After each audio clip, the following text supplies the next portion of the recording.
Olga de Valdía ya está con nosotros y con seguridad escuchando este debate en el cual, como dije hace un momento, en este y otros temas, Olga de Valdía es una mujer panameña profesional y que se dedica a estudiar precisamente este tipo de temas, los conflictos de interés, la corrupción, en oposición a la corrupción, la transparencia, lo fundamental que es la transparencia en tiempos modernos para que la democracia sea más efectiva. Olga, buenos días, bienvenida.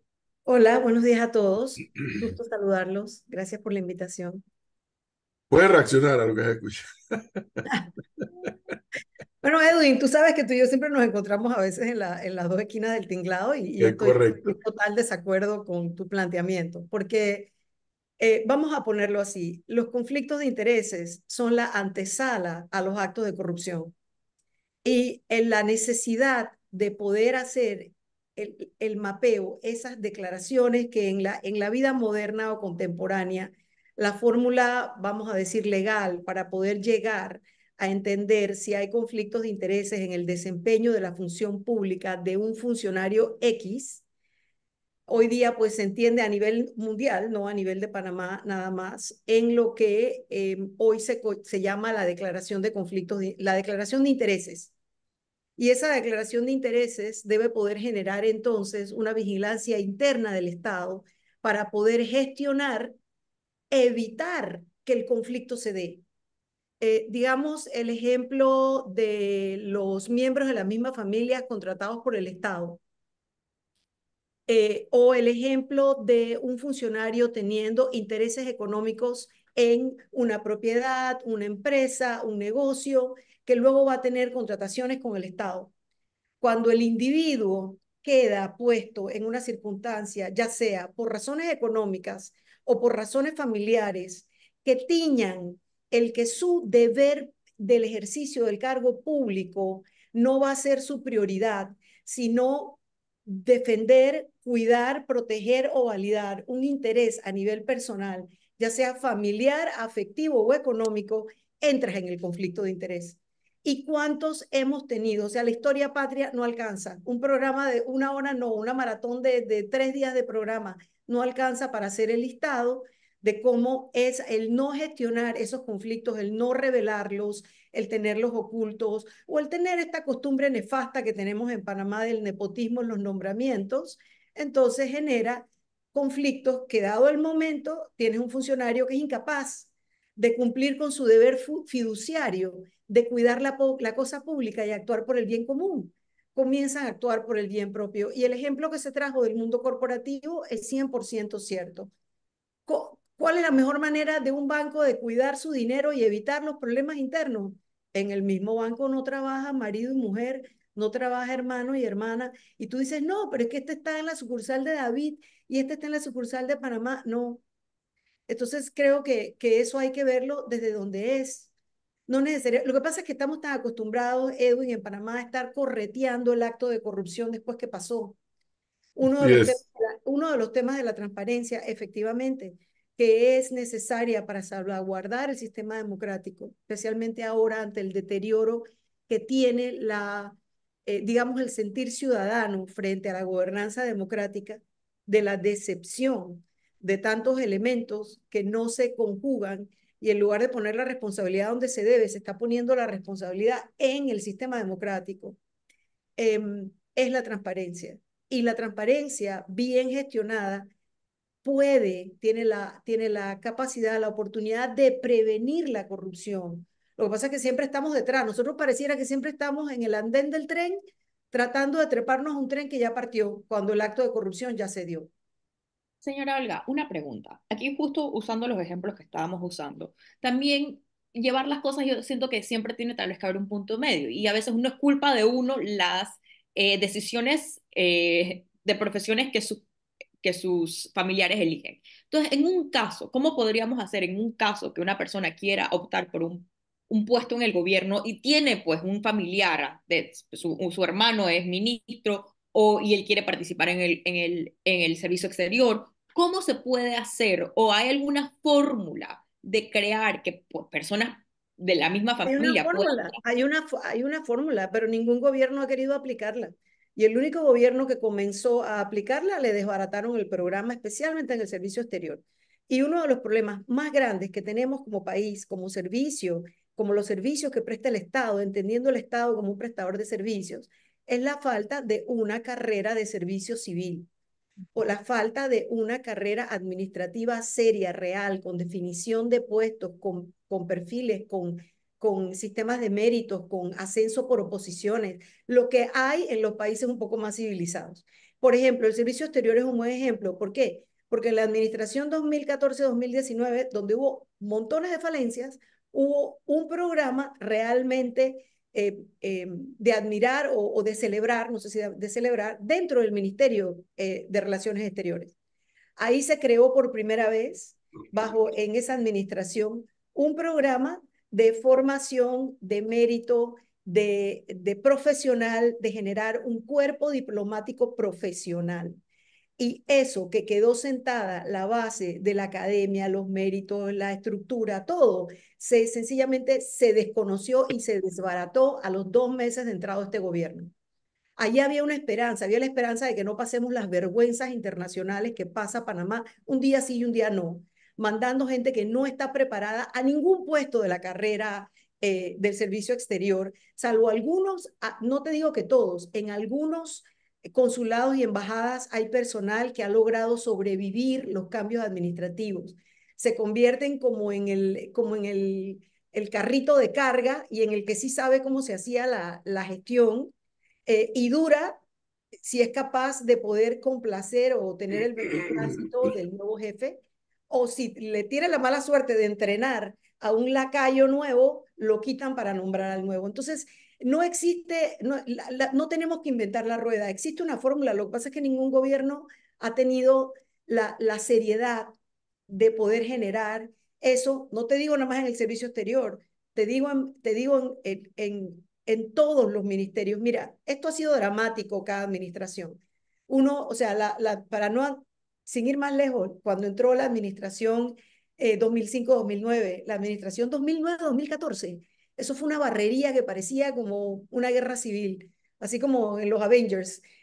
La 2014-2019 también lo tuvo, quizás no tan dramático, pero esta administración, lo que esta administración hizo en el primer año, comenzando por esa ley donde suspendieron la aplicación de la carrera administrativa en septiembre del 19 y un mes después quisieron suspender el que los funcionarios tuvieran que tener al menos el perfil del título y querían equiparar la experiencia laboral con los títulos académicos. Imagínate dónde estaríamos.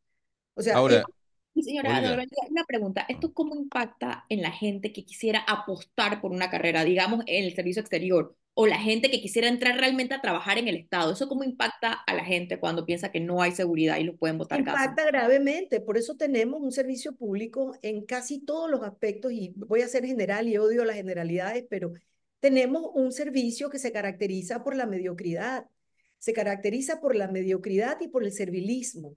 Es una forma más de clientelismo político. Y no, o sea, no tienes que estar ni a favor ni en contra de un partido para entender que nuestros partidos políticos se han convertido en agencias de empleo. Mira lo que ha pasado con la planilla estatal. Dime si el crecimiento bárbaro, desproporcionado de la planilla estatal en este gobierno que sigue creciendo, en este año nada más ha habido creo que 10% más de nombramientos y sigue creciendo. Dime si ha mejorado en algo el servicio. Entonces, ¿qué pasa? Los mejores en Panamá no buscan el servicio público. Lo que buscan es poder trabajar en el sector privado. ¿Y cuál sería la respuesta a eso? Sería que tenemos que arreglar el sistema en lugar de querer hacer excepciones para una persona aquí y una persona allá. Y no estoy diciendo que no haya servidores públicos de mérito y de capacidad. Conozco múltiples por los proyectos que hacemos con el Estado. Sin embargo, normalmente lo que he observado es que estos servidores públicos quedan debajo de puestos políticos, que entonces lo que se aplica es el criterio de la voluntad política y no de la voluntad técnica. ahora, Olga, pero lo que uno no termina de entender es eh, todo lo que usted explica es una realidad. Y la pregunta es, ¿y eso ¿qué le puede importar al panameño? Y usted dirá, pero ¿cómo no le Sí va le a importa. importar? No, No, yo creo que sí le importa, Gonzalo. Claro que le importa. claro, pero Yo la creo que sí le consulta, importa. ¿Y sabes cómo eh, le importa? Olga, un Pero déjame momento. contestarte. Es que ¿Sabes cómo le importa? no te he hecho la pregunta. Dale, No te he pues hecho la pregunta. pregunta. Estoy Dale, haciendo la introducción. dale. Hay una crítica sobre la planilla, hay una crítica sobre los manejos de los fondos estatales. El Eso, presupuesto. perfecto, en todo.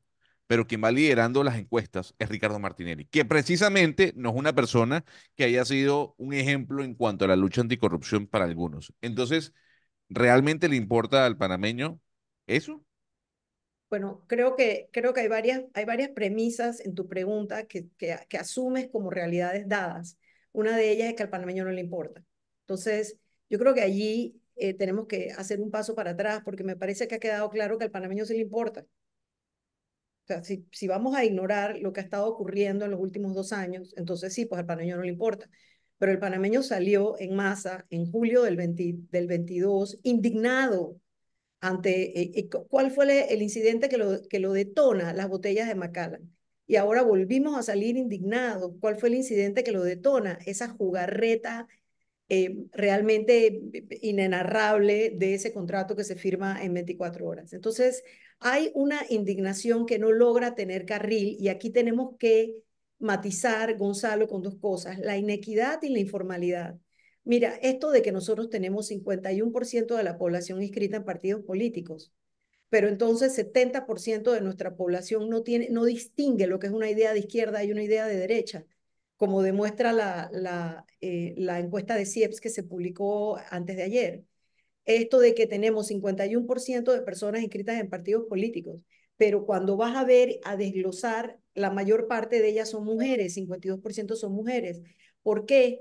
Porque para poder acceder a esos servicios que da el Estado, llegas más fácil si eres miembro del partido.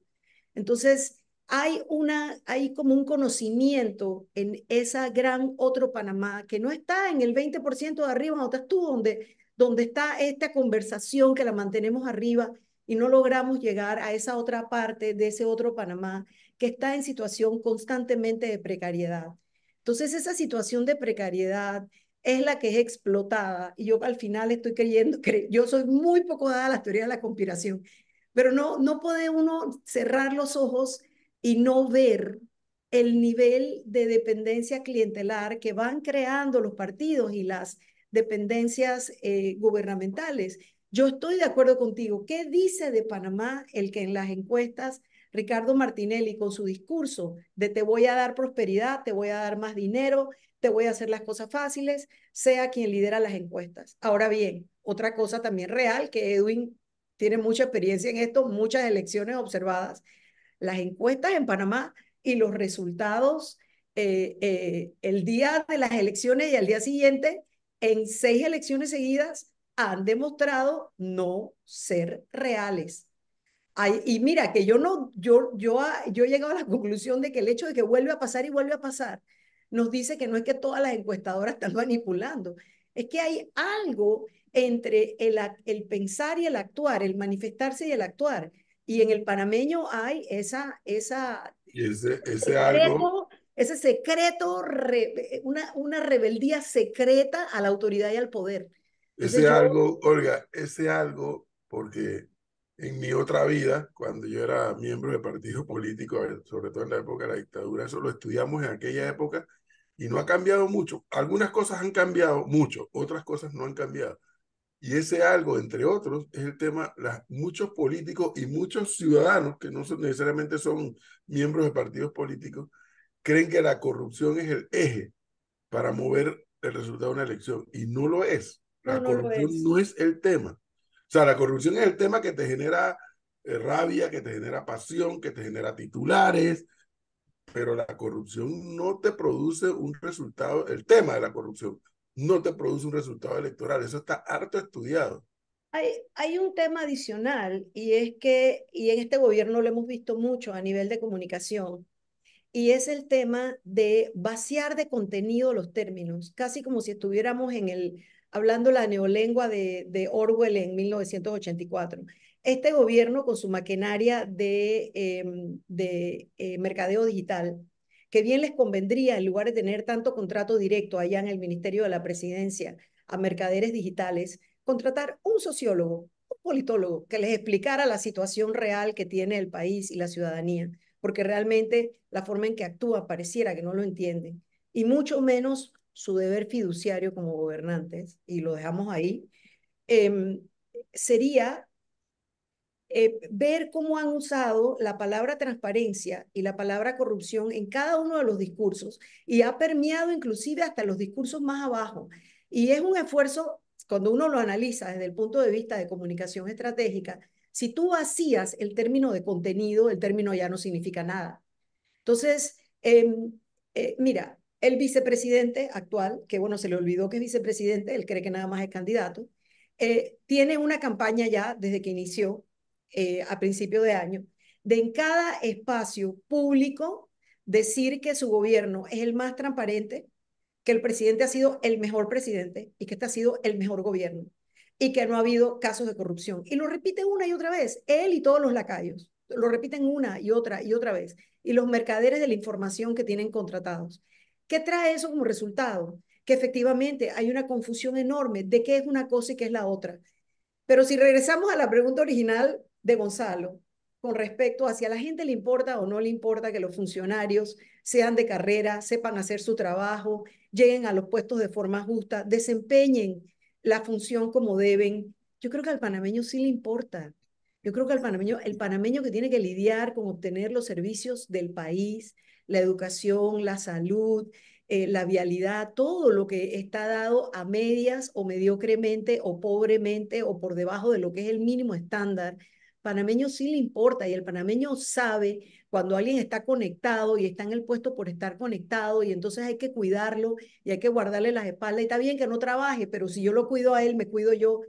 Es una situación que para cambiar tienes que tener una verdadera voluntad política para hacerlo, pero tampoco negarnos y cerrar los ojos y pensar que de las excepciones, a ver, ¿cómo podemos, dice María Cristina, cómo podemos hacer cuando una persona quiere hacer un honesto trabajo en el servicio público?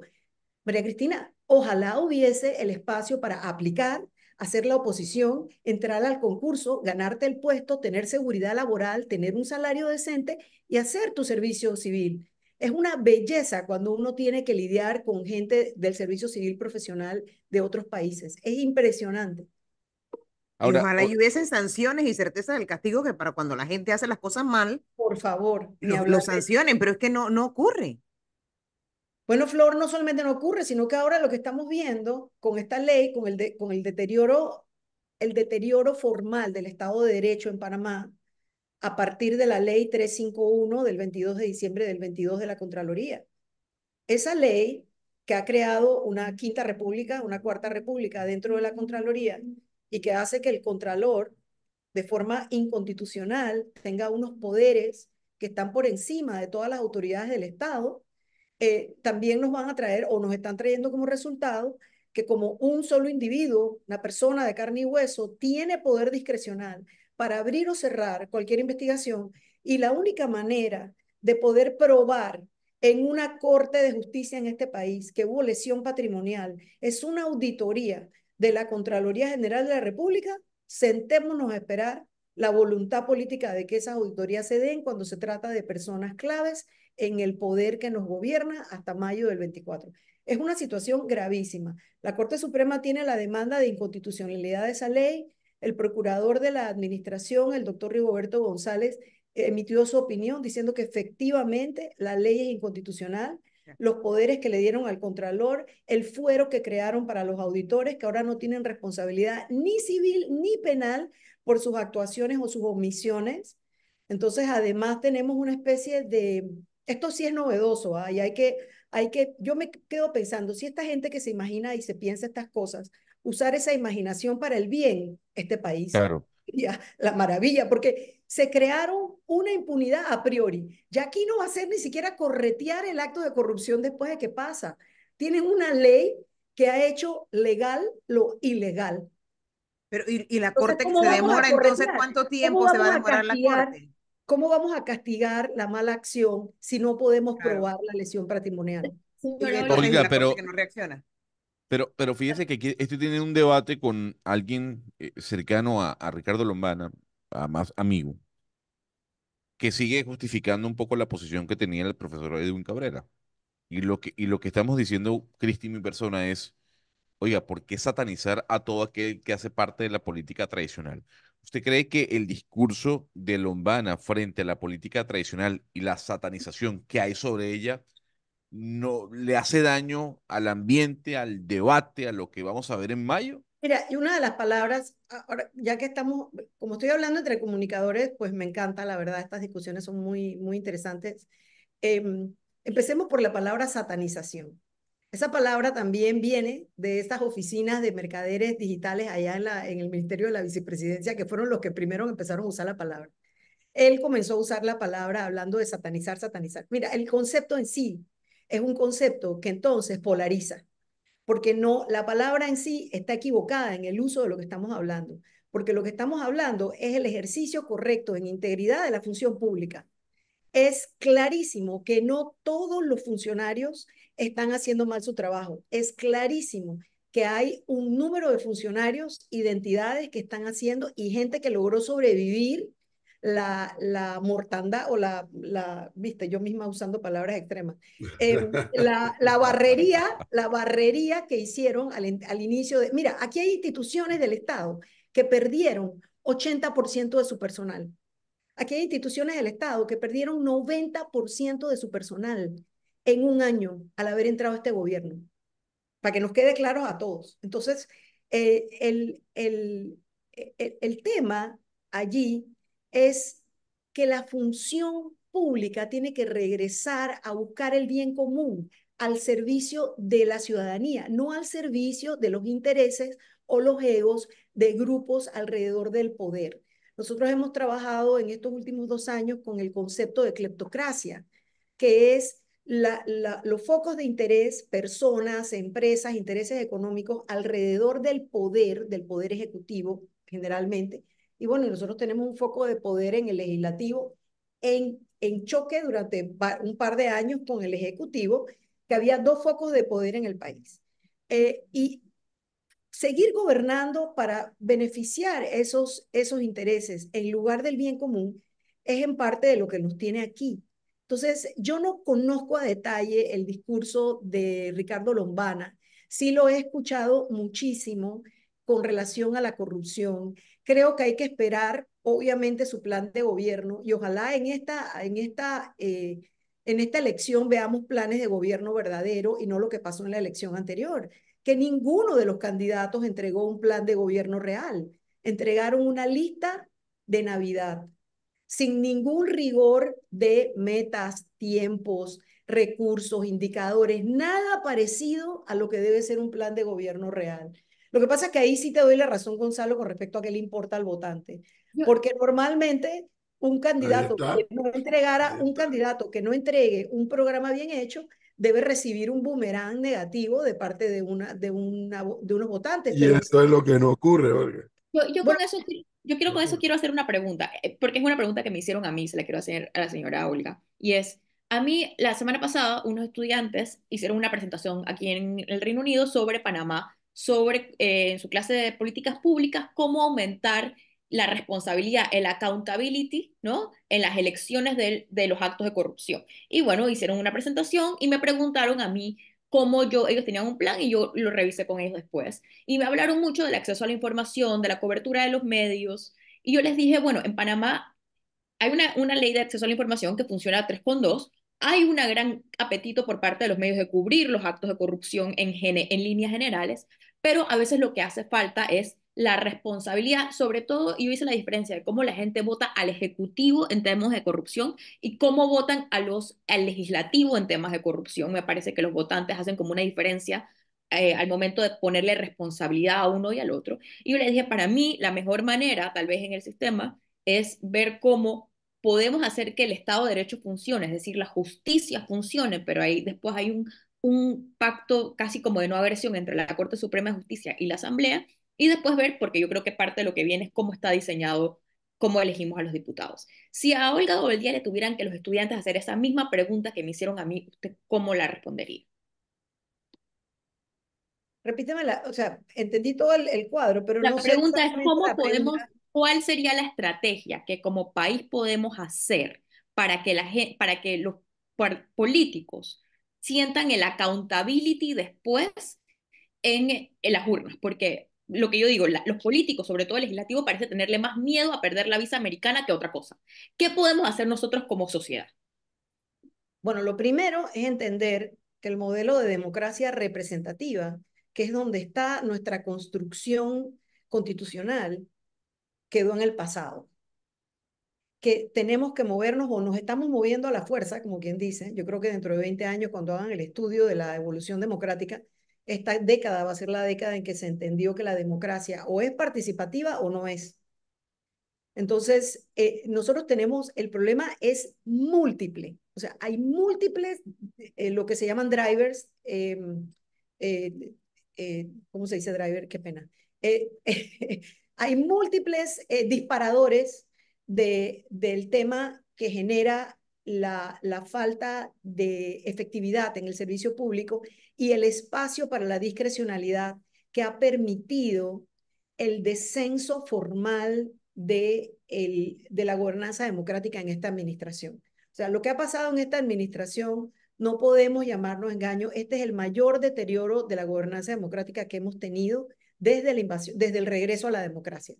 Lo que ha pasado en esta administración es, yo creo que nadie tenía la bolita por lo menos yo no, nadie tenía la bolita en el 2019 de que íbamos a tener este descenso. Tú comienzas diciendo, hay una ley de transparencia 3,2.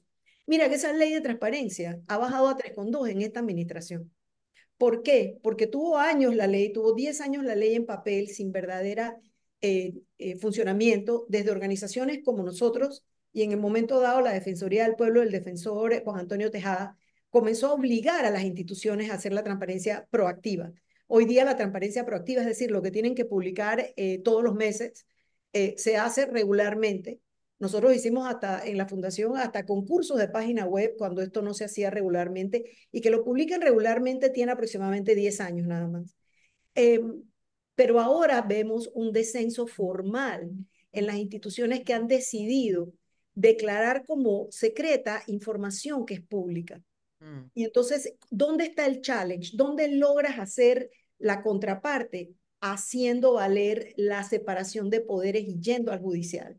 Entonces tenemos un gobierno que trató de destruir la ley de transparencia con un proyecto de ley muy negativo. Lo que pasa es que esto pasó hace nada más 2 meses, pero parece que pasó hace 20 años. Y fue una lucha muy grande a nivel de organizaciones de la sociedad civil, incluyendo la mía, a la que yo trabajo, en Libertad Ciudadana, para poder explicarle a la ciudadanía y al Ejecutivo por qué el proyecto bajaba nuestro estándar de acceso a la información pública. Además, a veces creemos, María Cristina, que el acceso a la información pública está separada de las otras libertades fundamentales y es parte esencial de la libertad de expresión. Entonces, ¿cómo hacemos? Como el problema es múltiple, la factorialidad es múltiple. Lo primero es, obviamente, rescatar la institucionalidad dentro de los tres poderes. En el caso de la Asamblea, tiene que haber un cambio radical en la forma que la Asamblea se gestiona a lo interno con su RORI, que es de donde está, es la madre de todos los males en la Asamblea. Nosotros de la Fundación vamos a publicar la primera semana de enero el nuevo índice de transparencia legislativa que acabamos de cerrar. Somos 14 países de las Américas, lo hacemos desde la sociedad civil. Es un índice que te da detalle de qué le falta a la Asamblea de Panamá para lograr transparencia y gestión efectiva. Lo mismo hay que hacer, hay que llevarle la cuenta al judicial. Es decir, lo que estoy tratando de explicar con ejemplos es que una parte esencial de que después de la elección haya rendición de cuentas por parte de los gobernantes es exigírselas todos los días. Mira, los embates a la libertad de prensa, el hostigamiento judicial a los medios, la maledicencia personal contra periodistas, el querer ahogar, cerrar medios. Esa es una de las actuaciones que preceden generalmente las tomas de poder autoritarios. Entonces, en Panamá, ahora mismo, como no tenemos instituciones de control real, el único control social que se le está haciendo o de exigencia de esa rendición de cuentas al poder viene de los medios de comunicación y de la sociedad civil. Entonces, tiene que haber una Ahora, nueva toma de conciencia ciudadana para exigir pero, Olga, pero, y ahí pongo un pero que para mí por lo menos es un pero muy importante, y estando absolutamente de acuerdo con la respuesta que acabas de ensayar y con todo el análisis que acabas de ensayar. El problema que nos encontramos a veces, y sobre todo en estas democracias nuestras latinoamericanas, es que hay quienes confunden esa exigencia de transparencia totalmente válida y totalmente legítima con otra expresión que se llama cogobernar. O sea, los partidos políticos, la sociedad organizada, todo esto juega un papel en una democracia. Pero gobernar le corresponde a un grupo más reducido. Y en el proceso de gobernar, con aciertos y con desaciertos, con la exigencia de transparencia, con el reclamo del buen proceder, pero que no es lo mismo que gobernar, porque es que hay gente que confunde estos temas con pretender que el gobierno haga lo que yo quiero. Y si el gobierno no hace lo que yo quiero, tengo que meter candela en las calles. No sé si me captas la idea. sí, Una buena también me acuerdo democracia del tiene día, un buen fundamento en la medida que el ciudadano esté empoderado a del eso reclamo, voy. de la transparencia y demás, pero que no es lo A eso mismo que voy con el gobernar. tema de la democracia participativa y es un buen ejemplo el que traes porque es la excusa que utilizan todos los políticos. Mira, a mí no se me olvida cuando Ricardo Martinelli no tenía ni un año en el poder y dijo algo que realmente es la mentalidad de los partidos políticos y de los políticos. Y lo dijo, yo gané las elecciones y aquí el que no ganó las elecciones no puede pretender venir a gobernar. Y su respuesta fue en base a un legítimo reclamo ciudadano de rendición de cuentas. Entonces, separando esa idea de cogobernar y entendiendo qué es la democracia participativa, lo que significa es que la rendición de cuentas no puede ser al final del quinto año. Mira, yo temo lo que nos vamos a encontrar, vamos a ver quién gana las elecciones en mayo, pero si gana las elecciones alguien que venga con verdadera voluntad de cambio y haga un verdadero arqueo de qué ha pasado con los fondos públicos y esta confección de presupuestos nacionales tan nefasta, esta presentación de presupuestos que hemos tenido, esta manipulación de fondos desde el presupuesto, incluyendo el endeudamiento acelerado del país, que parece mentira. Yo lo veo y todavía no Lo doy doblamos. crédito. Es que no doy crédito, yo no doy crédito, porque además no es algo que estamos viendo ni en obras, ni en creación de puestos de trabajo, ni en impulso de sectores económicos. Es decir, no Ya. queda muy claro cómo se duplicó la deuda y en qué está. Y te voy a hacer una salvedad ahora que hablaste del servicio público. Hay un departamento dentro del MEF, la Dirección Nacional de Presupuestos, que es una de esas rarezas del gobierno, donde hay un número de gente muy seria, técnica, que tiene 15 años, 20 años en el puesto. Ahí no se ha llevado a cabo ese cumplimiento de compromisos clientelares de nombrar amigos y copartidarios, porque es un tema muy técnico lo que se trabaja ahí. Ahí hay gente muy seria. Lo que ellos hacen, sin embargo, queda en manos de la voluntad política. Y la voluntad política entonces de alguna manera genera presupuestos que entonces llegan a la Asamblea que tampoco se manejan de forma técnica, sino de voluntad política, y estamos teniendo los resultados que estamos teniendo. La exigir rendición de cuentas hoy día no puede esperar a 5 años, tiene que ser año a año e inclusive semestre a semestre y te voy a decir inclusive de obra a obra. Hay toda una serie de iniciativas de transparencia como la iniciativa COST de transparencia en la infraestructura pública, que lo que genera es, en donde trabaja muy bien, aquí en Panamá estamos comenzando, lo que genera es una veeduría del día a día de la gente a quien sirven las obras, por ejemplo. Entonces, eso no es que sea gobernar, lo que sí es pedirle al gobernante rendición de cuentas real. Y no es que Mira, nuestra constitución no lo Olga, tenga. Mira, Edwin, lo que pasa es para esto necesitamos un esfuerzo tenaz, y digo necesitamos todos como sociedad, un esfuerzo tenaz de esto que has mencionado más de una vez, del empoderamiento del ciudadano. Te voy a poner un ejemplo que aquí ha pasado casi que inadvertido y es algo tan que nos están deudando brutalmente.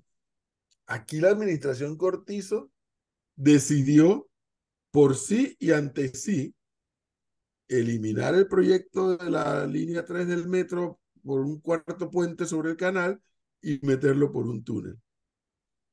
Y yo casi que no he escuchado el reclamo de la gente sobre eso, que nos está costando millones de dólares. Y fíjate con una particularidad, la línea 3 va a estar lista, pero no va a cruzar el canal, porque ni hay puente, ni hay túnel, pero la línea 3 va a estar lista por lo menos del lado oeste. Y el gobierno decidió cambiar el plan que ya estaba trazado, que era un cuarto puente, que en el medio del puente iba la línea 3 del metro, cruzaba el puente. Estaba licitado con las especificaciones del Y el peso. gobierno decidió, el ejecutivo decidió por siguiente, sí cambiarlo. Y yo digo, pero ¿cómo es que es posible que la gente no reaccione a esto? Lo cierto es que la administración Yo Cortizo creo, está terminando y ni lo uno ni lo otro. mira, Edwin, también que nuevamente el juego del tiempo, y alguien me explicó que esto tiene una razón psicológica de ser, el juego del tiempo que estamos viviendo, quienes hemos vivido en tiempo real la pandemia, es muy curioso. Esos 2 años en que se toman esa serie de decisiones nefastas para el país a nivel económico, estábamos todos encerrados en la pandemia.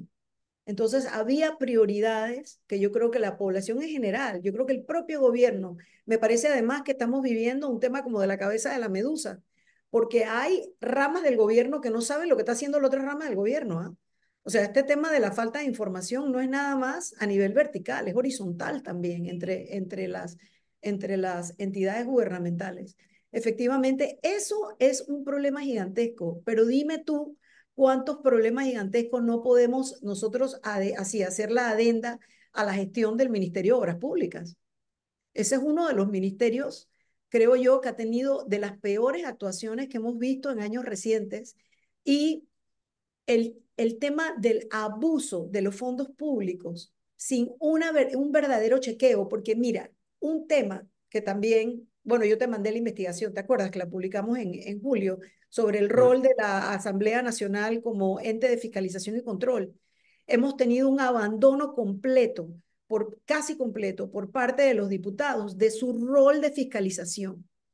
Lo que hemos tenido es una complicidad. Y ahora hemos visto por primera vez en mucho tiempo un judicial que decide ejercer su rol de contrapeso democrático a los otros poderes. En realidad, poder que no rinde cuentas se abusa, poder que no se limita se abusa. Y el diseño constitucional lo que quiere o lo que trata de generar en el diseño constitucional es ese contrapeso y balance de poderes de un poder sobre el otro. Pero ya vemos en el ejercicio práctico, y lo vimos en las dos administraciones anteriores a punta de dinero, en esta porque tenían mayoría copartidaria el PRD en el Ejecutivo y el Legislativo, porque ¿quiénes son los que deben pedir esas cuentas a la hora que van los funcionarios a rendir cuentas? Porque fíjate que la Constitución tiene una rendición de cuentas anual. Y por ejemplo, si tú ves si escuchas, busca en YouTube en la Asamblea, si escuchas la rendición de cuentas anual que ha estado haciendo el Contralor, es algo que es realmente ¿cómo es posible que los propios diputados no lo detengan y le digan, señor, usted tiene que venir a rendir cuentas de números, no discursos políticos? Porque el Contralor, por ejemplo, ha renunciado a su rol auditor y cuando llega a la Asamblea lo que hace es un discurso político. Tienes ministros que van a hacer rendición de cuentas y no los cuestionan. Entonces allí es donde creo yo hay el espacio. Y mira que la palabra empoderada, yo no sé si esa es la palabra, yo pienso que es una ciudadanía participativa, una ciudadanía lo que pasa es que yo creo que el contrato social en sí, la idea de que uno trabaja, paga impuestos, los que pagamos impuestos, porque ahí está la otra parte, los que pagamos impuestos, queremos un Estado que nos gobierne, nos garantice seguridad y nos dé los servicios básicos. No todo el mundo tiene la vocación de servicio público, pero lo que nos ha pasado es que hemos dejado toda la cosa pública en manos de gente que ha hecho la cosa pública su negocio, en Un lugar de que la negocio, cosa sí. pública sea el servicio para el bien común. Y yo sé que suena súper idealista, y por ahí van a estar un mensaje de que esta señora está loca, esta señora No, ni un loca. vive en La La Land, esto es idealista, pero es la realidad. Si nosotros vamos al diseño constitucional, el constituyente, inclusive nuestra constitución que tiene muchas falencias, sí tiene de alguna manera esa separación de poderes. Tiene la impunidad cruzada entre los diputados y los magistrados de la Corte, que fue un fallo que se ha aprobado en la práctica, pero sí tiene otras funciones que están ahí en el diseño constitucional. Yo anoche estaba en un conversatorio que hicimos de nuestra plataforma Ojo al Puesto.org, que invito a todos los radioescuchos a ir a verla, que estamos haciendo observación judicial. Y había una muchacha muy joven que decía que la Constitución debería prever esto, esto y esto. Y yo me quedé pensando, no hay manera que la Constitución pudiera prever, imagínate, si en una Constitución de 2000 artículos, tratando que desde la Constitución nosotros pudiéramos curarnos en salud de la maleantería.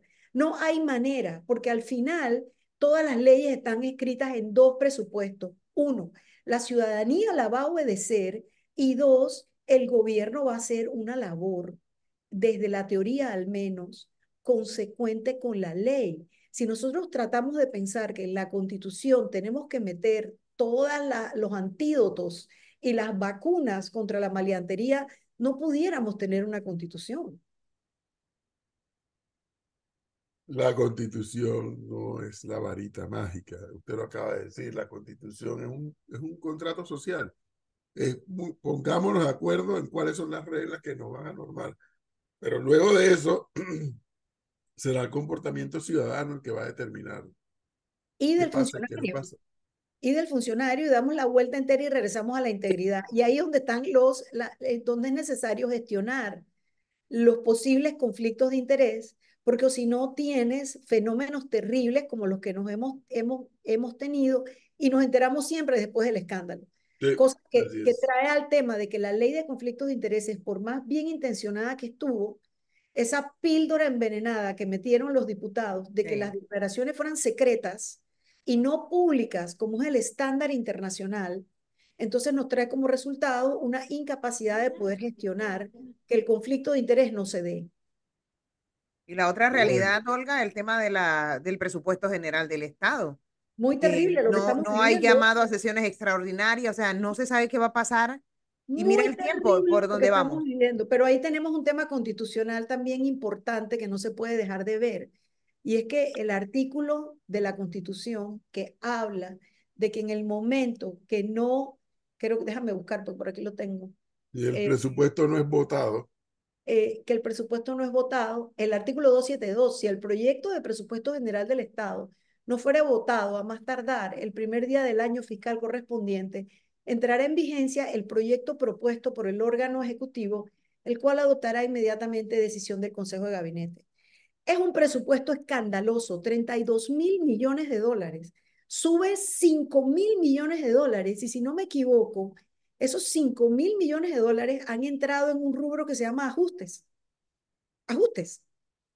Y además, la propia Constitución habla muy someramente de que el presupuesto tiene que corresponder los ingresos con los egresos en el presupuesto nacional. Y estamos en una situación del gasto, pero eh, eh, es como una orgía de dinero lo que ha habido en este país con ese presupuesto, y en un año preelectoral. Ustedes vieron la propuesta del presupuesto del alcalde, sí, el nivel de descaro, porque es que no hay consecuencias, no ha habido consecuencias en este gobierno para nadie. El nivel de descaro raya realmente en lo increíble, en una situación tan grave económica como la que estamos viviendo, y el momento importantísimo de transición post anulación del contrato minero que tenemos que hacer como país.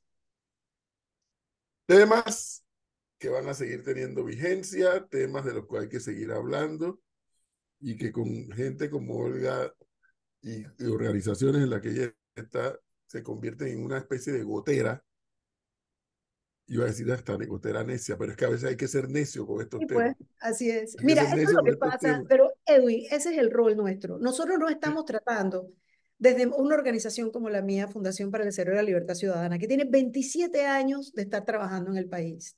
Nosotros no estamos tratando de acceder al poder político para ver el cambio en las políticas públicas. Nuestra exigencia de transparencia no cambia cuando cambia el gobierno. Nosotros estamos tratando Sigue siendo la misma, estamos claro. estamos incidiendo para exigir esa transparencia y ese mejor servicio público, un mejor modelo democrático, el respeto de las libertades civiles y políticas de las personas, no importa quién llega al poder, porque realmente el ejercicio democrático pasa por esos tres pilares. Y solamente en democracia es que realmente se puede hacer valer los derechos humanos de todas las personas, comenzando por la libertad de expresión y la libertad de prensa, que es un derecho especial porque se usa para defender los demás derechos. Entonces yo no creo que exageramos cuando decimos que en Panamá tenemos que cuidarlo, Edwin y Flor, porque sí hay un ataque concertado a estas libertades. Hay el tema de la polarización, como lo que hablábamos con Gonzalo hace unos minutos.